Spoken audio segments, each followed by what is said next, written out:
এই দেখো বন্ধুরা, আজকে একটা নতুন ভিডিও নিয়ে এসেছি। এই দেখো কত বড় তাল।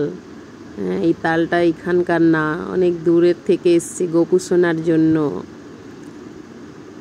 গেল বছর জানো এই তাল আমাদের এখানে জন্মাষ্টমীতে 400 টাকা করে বিক্রি হচ্ছিল। খুবই বড় তালটা।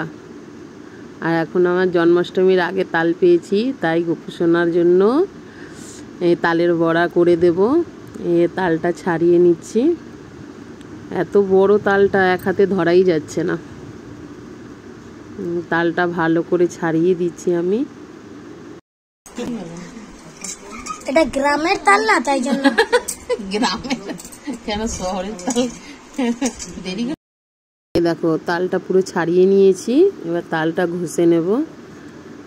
তালটা ভালো করে জল দিয়ে ধুয়ে নিলাম। তালটা খুবই ভালো। দেখো তালের ভেতরে একটা দানা পেয়েছি।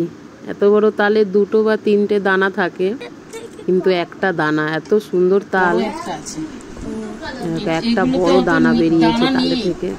কোথায় দেখো? এই যে একটাই দানা, তাহলে অনেকটা বেরোবে। একটাই দানা।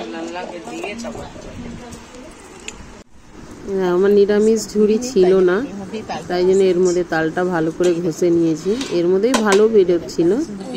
কত সুন্দর বেরিয়েছে তাল, এতটা বেরিয়েছে। এটা গোপু সোনার জন্য আগে করে দেব বড়া। আমার মা বানাচ্ছে তালের বড়া।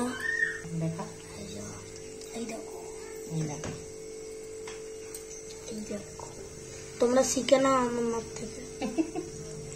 এই যে আমার মা জানে না, সবাই এলাচ গুঁড়ো এইসব দিয়েছি। বুঝেছিস? হ্যাঁ বুঝেছি।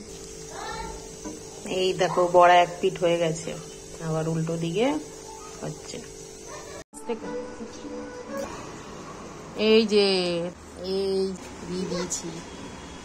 ও সোনা কত খুশি, তালের বড়া হয়ে দেখ না।